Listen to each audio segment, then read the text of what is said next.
Finally an objective way to prove that I am better than other people. No, I'm just kidding. Welcome to the good world. 1, 2, 3. So come on into a place that is fun. I'll be your friend and you can be mine. The world is a stream of constant bullshit, but that doesn't mean there's not a whole lot of good shit. You start with the lean and we can make something different. Let's build a world that is good. This is a show for adults. Hi friends, welcome to the good world. My name is Brother Seth. I am an ordained interfaith minister. I am coming to you from my shed in Sacramento, California, and something that I have been thinking about recently that I wanted to talk to you about today is the idea of supremacy, superiority, and objectivity. And I've talked before on here about the fact that before I was ordained as an interfaith minister, my professional background is as a social scientist. I was a data analyst, data scientist, lots of different terms for it. But what I did was use data, use information to make assessments about things that were possibly true. And part of what drove the entire data revolution that happened starting in, I'll say, around early 2000s and then going forward from there. And I really got pulled into it on the political side of things in 2012, but I was doing it for longer than that. And a big part of what spurred all of that was an interest in the idea of objectivity, right? Objectivity, being objective, saying my opinion, I am removing my opinion and getting an unbiased view of something it's sort of a holy grail for humanity, right? It's certainly an idealized thing for humanity. When you were writing papers in high school or college or wherever, you probably had to do some assignments where you were told, write about this objectively, only look at objective facts. And I think it is both the case that objectivity is a good ideal to strive for, and it is something that we need to recognize is not actually possible. We humans cannot actually be truly objective. And something that surprises people sometimes is that data also cannot be truly objective. Data has a bias. Sometimes it's the same as the bias that comes from people. Sometimes it's not. Interpretation of data has a bias because that is done by people. And maybe someone out there is saying, well, what about artificial intelligence? What about AI? First off, two things. One, AI, that term, artificial intelligence, has two meanings. One of them is a sci-fi term for when machines can think like people and become conscious. That is a science fiction term. The other definition of AI, artificial intelligence, is a marketing term for really difficult math that would take a very long time to do on paper. Right? And so when people in the real world are talking about this product is AI, we're using AI to do this, it's not the same thing as the science fiction concept of like, oh, this robot has achieved human consciousness. They want us to think that those are the same things, but they are different things. AI in the real world is a marketing term to make you think that it is the same thing as the stuff from science fiction. In the real world, what we call AI, it used to be called machine learning, which is still kind of a fancy futuristic sounding term, but it's also a very common way to approach things in the data science world. And the idea of it is just you train a computer to do things to optimize along some kind of scale, some kind of dimension, and you introduce a lot of randomness, and you tell it, okay, like dig deep into this huge amount of data that a person could take a lifetime and never get through, and try to identify patterns. And computers are very good at identifying patterns. Now, patterns can appear for all kinds of reasons, and to use sort of a low stakes example, in baseball, which was my introduction to statistics, was I started playing around with baseball data because there's really great and very rich and publicly available data that you can use. I think I've linked to it before, but I'll link to one of my data articles that I wrote about baseball in a previous lifetime. But there are correlations that appear, and they are not necessarily the same as causations. And so It is often the case, for example, statistics that used to be very popular in baseball for a pitcher wins was a very popular thing, right? A pitcher gets credited with a win, roughly, if the team wins the game that the pitcher starts. There are some constraints around that and around when the team takes the lead, but roughly, if a team wins when the pitcher starts, then the pitcher gets the win. That's a very oversimplified version of it, but it'll do for the analogy. And for a long time, it was like, oh, this pitcher has a lot of wins. That means he helps his team win. And it is true that it helps his team win, but what it's not accounting for is any of the offense provided by the rest of the team. And so you ended up with a lot of players who would have low win totals, even though they were very dominant players because they played on otherwise bad teams. And that was one of the earliest stages of the data revolution in the field of baseball, and you see it in other sports too.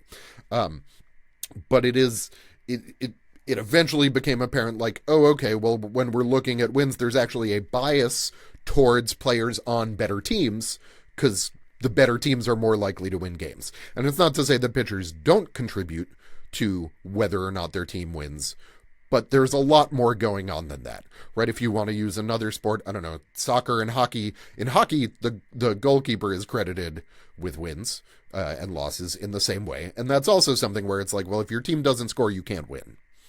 And so it is again, like the goalie contributes to it, but there's other stuff too. In soccer, they don't treat it that way, but you can imagine every player on the team gets credited with a win when the team wins, but it's a team sport. And so trying to turn a team sport into individual statistics inherently is going to leave a lot of the team factors sort of left unexamined. So that's just an example that I am trying to give you of a way that data can be biased. And it's not a human bias unless you start looking at it and thinking, well, I really believe strongly, like, let's say, here's a good example. There used to be a baseball player named Joe Morgan. He died some years back, but he was a commentator on TV, and there was a blog called Fire Joe Morgan, written by it under an anonymous identity, but eventually it became apparent it was being written by Michael Schur, who was a writer and I think co-creator of The Office, also was the creator of The Good Place, which is a fantastic TV show. Also, if you watch The Office, The American Office, he played Dwight's cousin Mose. Anyway, that's Michael Schur. So he wrote this sports blog called Fire Joe Morgan, and it was called that because Joe Morgan was a baseball commentator, and his approach to thinking about the game was very, very old school. And statistics at this point were showing that, hey, guys who draw a lot of walks, and I'm sorry if you're not a baseball fan, that may not mean anything, but it's basically, if you don't get a hit and you just wait and the pitcher misses the strike zone, you get to take first base. And it's kind of a boring thing that happens, right? Because the batter stands there and then nothing happens and then they get to go to the base. And so the older school players all thought, well, you got to put the ball in play, and just drawing walks doesn't help. And data analysis was showing actually it's very helpful. And Joe Morgan was sort of a weird example of this because when he played, he was very good at drawing walks, but as a commentator, he railed against this idea that statistics was telling anyone how to play the game. And so if you come into examining statistics with that kind of bias, which you're not going to recognize as a bias, right? He wasn't saying, well, it's my bias as a guy who played in the 70s. He was saying, no, I'm a baseball player. I know how to play the right way. Other people don't know. That's an important part of it. That's an important part of how bias shows up, is that we say to ourselves, well, no, other people are wrong. I know the truth because I have whatever special sauce makes me special.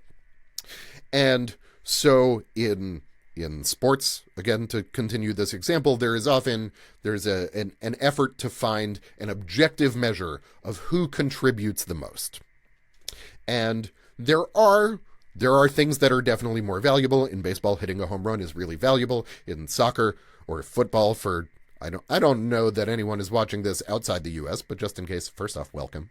But in soccer, football, the scoring a goal is an incredibly valuable thing to help your team win. And so there are things you can do to say, like, okay, well, this action is more likely to help a team win. This action doesn't contribute as much to winning. And so there's this idea of like, okay, we're coming up with one objective number. And something that is really important to understand is that any of these sports, there is no one objective number. In fact, if you're a baseball fan, you are probably familiar with the metric wins above replacement, which tries really hard to be an objective catch-all number. And depending on the website, they all have their own different formula for wins above replacement. There's B-War for Baseball Reference, and there's F-War for Fangraphs. Those are two different websites. WAR was originally created it was called WARP, Wins Above Replacement Player. It was created for the website Baseball Prospectus. All of these people are trying to come up with an objective measure, a true, unbiased measure, and all of them ultimately, when you get down to it, have to make choices about what to include and what to exclude, and that's why those numbers are a little different, and they say slightly different things. It's not actually possible to be completely, totally objective. Ultimately, you have to make decisions. Now, something that is also important to understand is that in sports, there is a clear desired outcome. The clear desired outcome of a sports game is to win. The clear desired outcome of a sports season is to win a championship. And that is an important part of being able to say, well, this person objectively contributed the most to that, even if there's some fuzziness around it. Like, you can say that a Hall of Fame player is probably contributing more to winning than a bench player who only plays occasionally. But again, there's an outcome there. So I'm going to take a quick break here, and then when I come back, we're going to talk about that more. Please like and subscribe. Please like and subscribe. Please like and subscribe. Please like and subscribe. Please like and subscribe. Yes, friends, that jingle, the Barbershop Quartet, the Good World Barbershop Quartet, is your reminder to hit the like button, hit the subscribe button. This is my like and subscribe dance. Please share this with your friends. Comment on my video or my podcast, wherever you are enjoying it, and interact. Interact. Help me help you. Help me with the algorithm and the world. I'm just trying to grow this channel and get my message out there. Okay, so excuse me, I need to push my sleeves up because this is important. So we have this idea of objectivity, and again, in sports, you can say like, okay, well, winning is a defined thing, and so even if there's some fuzziness around who is objectively contributing more, because there's not really such a thing as objectivity, there's a clear outcome, and you can determine who's contributing to that outcome. Okay, I had a little bit of technical computer weirdness there, but I'm back now. So in sports, there's a clear objectively desired outcome. In life, there is not. There is not one clear objective outcome. And yet, we often end up in this situation where people who have the most money it is believed to be objective by a number of people, not by me, but it is believed to be objective that having a lot of money means that you have contributed more, that having money is an objective measure of your value, of the value you have created and given to the world. And friends, that is not true. For one thing, if it were true, then Pablo Escobar and El Chapo and all of the drug kingpins out there in the world would have contributed an incredible amount to humanity, when in fact they often contribute a lot of violence and a lot of pain, and yet are still able to come away with a lot of money. So first off, let's just start there with the fact that having money does not correlate to creating value for other people. It's also the case, even if we are talking about legal means of attaining money, which is generally people will say, well, sure, but that's why we have laws and that's illegal. Okay, fine. The legal system is also set up in a way that benefits people who already have money. The best way to get rich is to already be rich. The second best way to get rich is to find one person who is rich and convince them to give you money to try to make them more rich, because then you can take a cut of the money that they put into it. And that is increasingly the direction in which things have moved.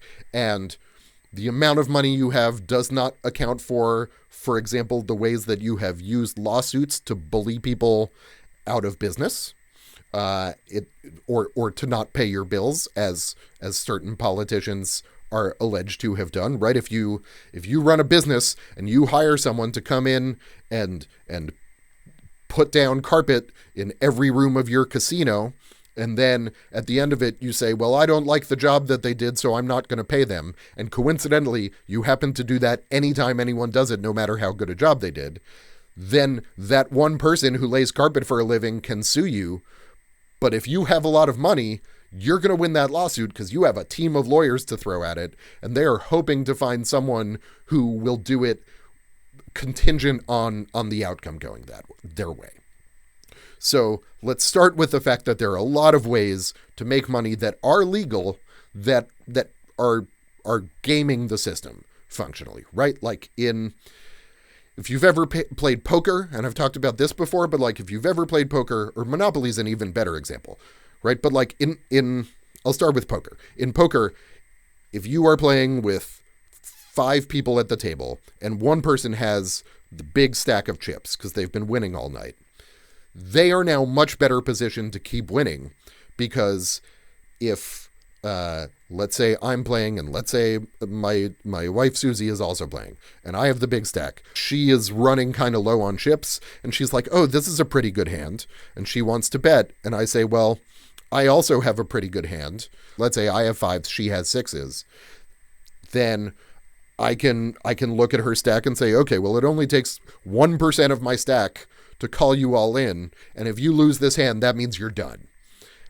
And suddenly the risk is much, much bigger for her than it is for me, right? The risk to me is minimal. It's negligible. It is 1% of my winnings. The risk to her is I'm out of the game if I lose this. So I need to be really, really sure I can win.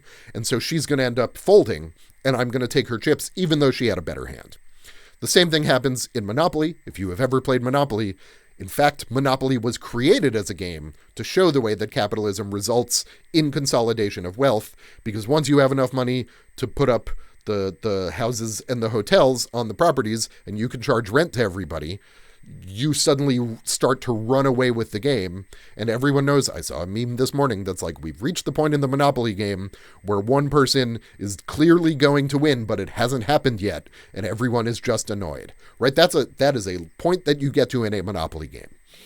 And capitalism is set up the same way. If you have the tools available to you as someone with a lot of money, it is much, much easier for you to continue making money, because you can drive out competitors, especially small competitors, by just throwing a bunch of money at lawyers or at advertisements or at all kinds of things, or trying to steal away their talent. There are lots and lots of ways, if you have a huge pile of capital, that you can use it to drive other people out of business.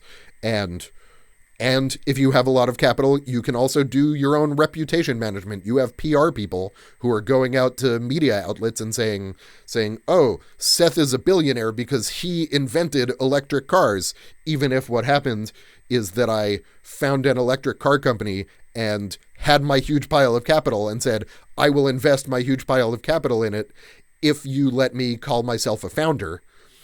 And then I use my huge pile of capital to influence their decisions until eventually I can bring in an entire board that prefers me, and then I can go out and say, hey, I invented this electric car company, even though all I did was go to an existing thing with my huge pile of capital, right? So that is one way in which having a lot of money is not a measure of what you have contributed to the world.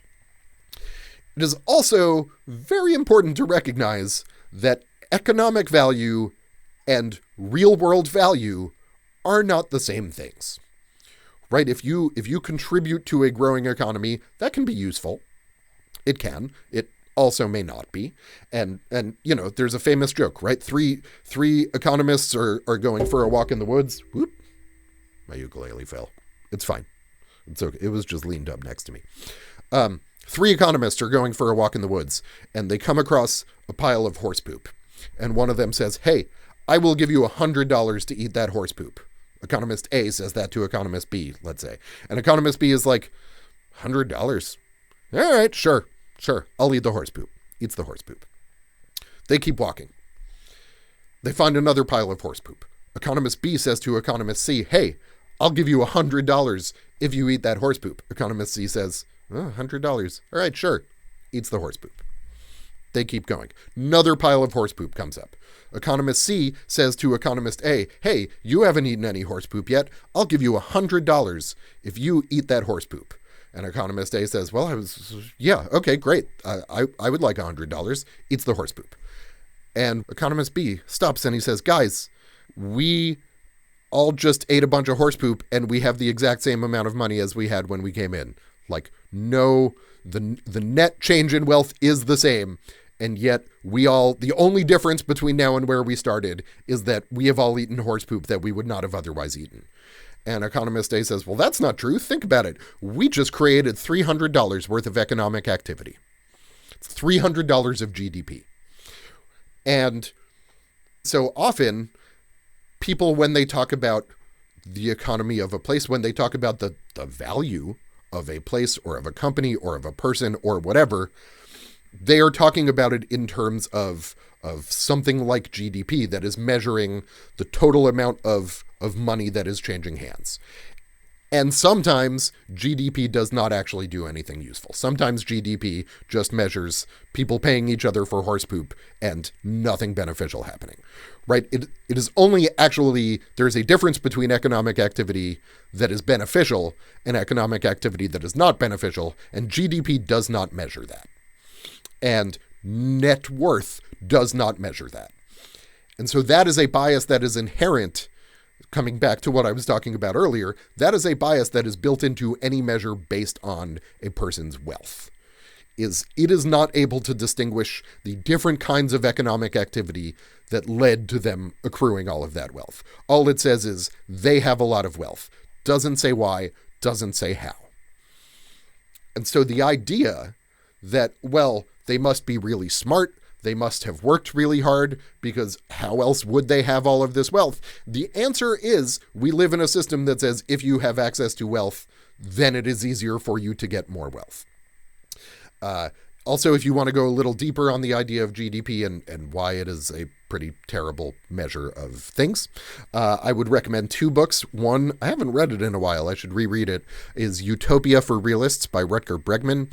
The other book, which I started reading and then I got distracted by reading some fiction, and so I need to pick it back up, is Donut Economics by Kate Raworth. I don't know how to pronounce her last name.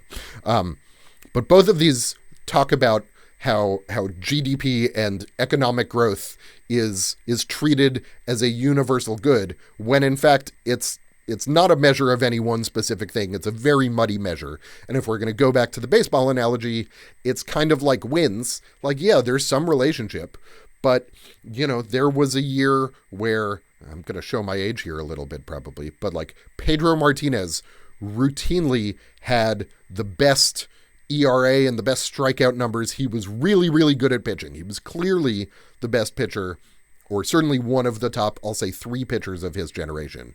But there were years that guys on the Yankees, like Andy Pettitte, got more wins. This show is now for people who were baseball fans in the 90s and early 2000s. But the point is, just having more money does not necessarily mean you have done anything great. It doesn't necessarily mean you have done anything bad, but it's a very biased metric. And so the idea that it is objective is not telling us anything. Another way that this idea of objectivity gets us into trouble is when people try to use statistics more generally. Setting aside the money thing for a moment, IQ is often treated as like, well, this is an objective measure of intelligence. What kind of intelligence? Who chose what kind of intelligence? What people are better predisposed based on the neighborhoods they grow up in to develop this kind of intelligence, right? These are things that we don't think about. We just hear, oh, IQ, that's a number. It must be objective. Genuinely, that's what happens to a lot of us, is we say, well, that's a number. It's a number and it's different numbers, must be objectively true. And it's only the biggest thing I learned as a data scientist, and this is a thing that people often don't realize, is not how to make data tell us objective truth. The biggest thing you learn in grad school when you are training for the career that I had is how to look at data and identify all of the ways it might not be true. The analogy I came up with once with a friend of mine is that data is like an advisor, right? It's if you're the CEO of a company or you're the president of a country or whatever, you have a number of advisors that you listen to generally. And all of those advisors, like this general really wants to bomb things, right? That's going to be the general's first view every time. This priest advisor really wants to teach people the gospel. Like those are very obviously sort of ham-fisted stereotypical examples, but they are advisors and you understand when I say these are their biases. Data is also an advisor and also has biases. Data has things that it's really good at and things that it's not really good at. And things that it is not really good at are things that it is not good at are taking abstract human ideas like intelligence and even contribution and turning them into a single metric. You can do something that will give you a number, but just because it's a number doesn't mean that it's objectively true. Because someone, just as with the different versions of war in baseball, every one of those different websites had to make a decision about, well, this thing we think is a better measurement, and so we're going to include this over here. We're not going to include this other thing. And so their numbers come out a little different. And it's true with any sport. Basketball, there are now versions of war, and they are different depending on who you're looking at. And so if someone today tried to come up with a way to measure intelligence objectively, an alternative to the IQ, they would come up with something that maybe was correlated with it, but it would be different. They would come up with a different test. And so when we get things in our society, like the junk science that says that certain groups have higher IQs and are therefore smarter, inherently objectively smarter, what they are actually ignoring is all of the things that can't be captured by that data. And so often, you'll hear, oh, well, we ran a regression and we controlled for race. That's not real. You cannot control for race. You cannot separate a person's experience as a person from their experience as their race. You cannot use data to say what I, Seth, would be like if I had not grown up Jewish, because that is inseparable from my experience in life and from the experience that took me through life. You cannot say what my experience would be like if I grew up in a household that was in more dire need of money, because I grew up in a household where there was a lot of investment in me, right? I've talked about this before, I think, but I went to private school starting in third grade all the way through college. Private elementary school starting in third grade, private middle school, private high school, private university, went back to public school for grad school, but otherwise all private. All of that cost money, and that was investment that was put into me, into trying to help me fulfill my potential. And when someone uses a bunch of fancy math to say, oh, well, we're doing an objective measurement of who is actually smartest based on their race or based on their religion or their ethnic background or whatever, that should be a red flag. Let's put it that way. If someone is doing that, that is a red flag that they don't actually understand what they're doing. They're saying, oh, I learned about this tool, and I think that this tool can help me create an objective measurement. They are wrong, and they just don't know it. And that is one of the biggest places that biases come from. All of our biases, you could argue, by definition, are I'm wrong and I don't know it. One of my favorite classes in college was social psychology, and actually my professor, Scott Plouse, there's still an online, I think it's Coursera, one of the online course hubs, or it might be edX. But Professor Plouse has his social psychology class is available online. That class broke my brain. It completely changed my understanding of the world, because it showed me how clearly we are all at the mercy of the things that make their way into our field of attention and the way that those differences play out for all of us. And ultimately, the way that we tell ourselves a story that tells us what we want to hear. right? Conveniently, the people who are arguing that having a lot of money equals being really intelligent are often the people who have a lot of money. The people arguing that certain ethnic groups are smarter than others happen to be from the ethnic groups that get to be smarter. At the very least, maybe they're saying, well, my ethnic group, you can believe me because my ethnic group isn't the smartest. We're only the second smartest. They're not saying it when they're ranked dead last. That should tell you something also, right? We all, more than anything, we think of ourselves as objective. We think of ourselves as rational. And in fact, we are driven by emotions. We are driven by insecurity, and we are driven by stories. And anytime we can tell ourselves a story of, no, I don't need to worry about that because I'm good. And worrying about that would call into question in my head the idea of whether I'm good. Anytime we can tell ourselves that story, we are generally going to tell ourselves that story. And stories are the most powerful thing that we have. And so I've been talking about objectively good, objectively bad. And so a thing that someone might say that I have heard people say before is, are you telling me that objectively I'm no better than a murderer? Kinda. Yeah, kinda I am telling you that. I believe that you probably have done less harm than a murderer, unless you are a murderer yourself. And there are lots of ways to do harm. But like, murder is very, very harmful. And so I'm not going to say that someone who has committed murder has not done any harm. But there is a difference between the harm of the actions that we do and the quality of our character as people.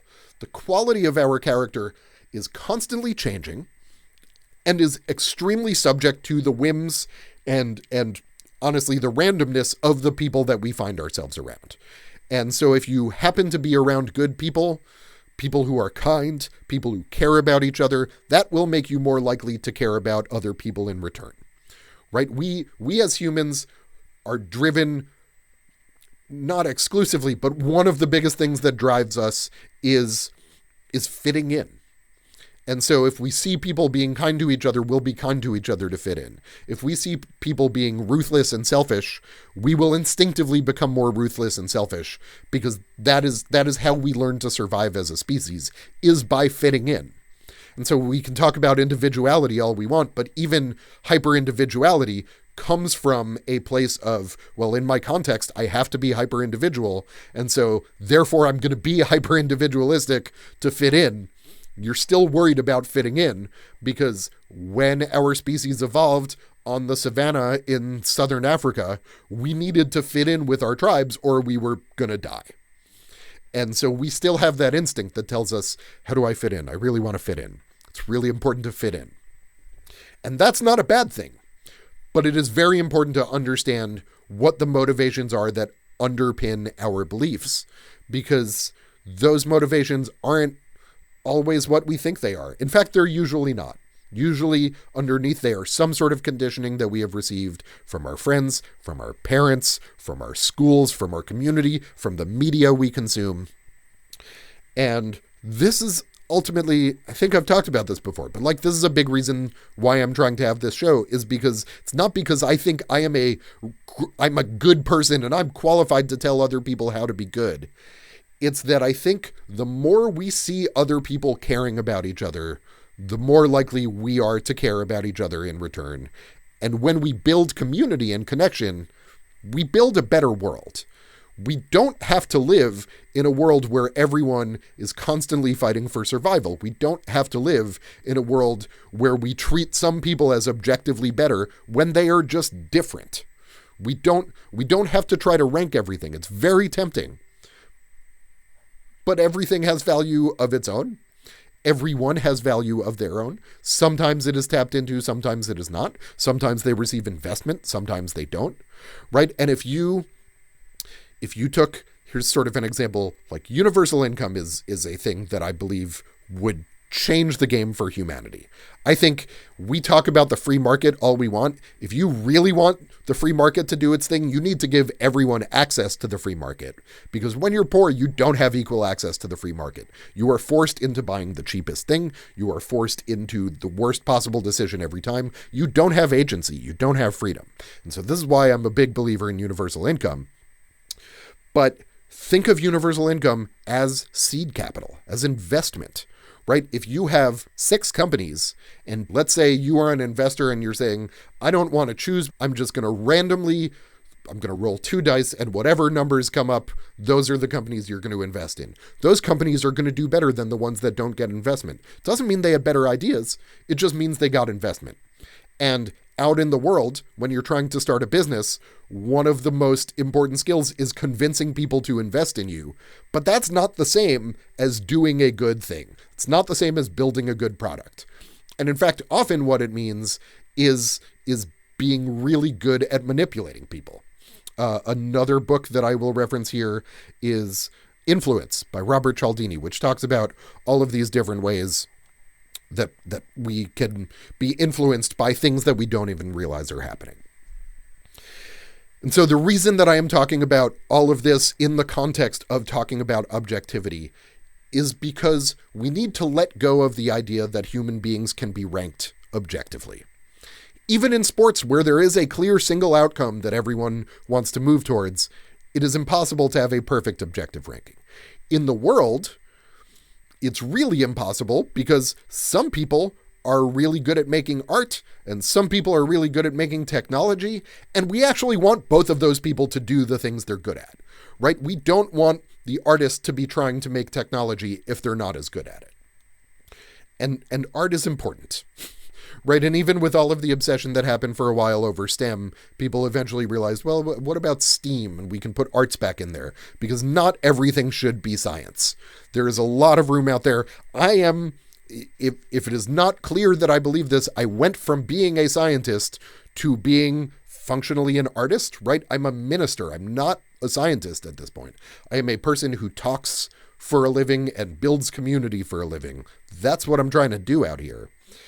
Because I believe that is something that is sorely needed right now in our society. We have a vacuum of moral leadership.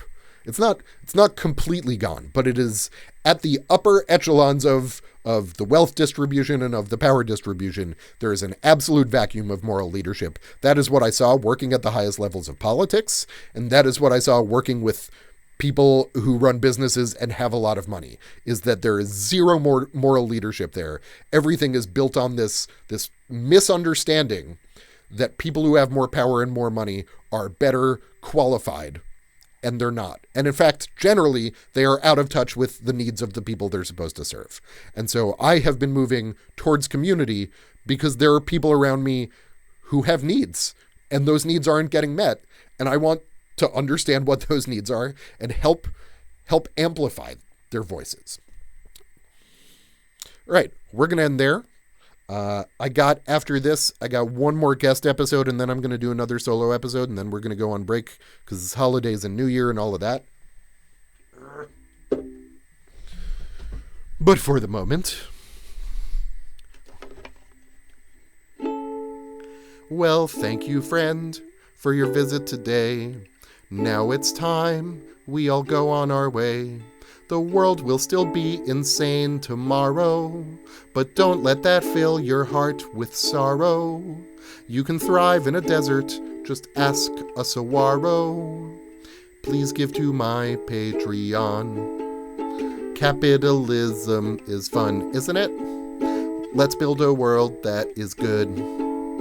This is a show for adults. Bye, friends. Thanks so much. See you next week.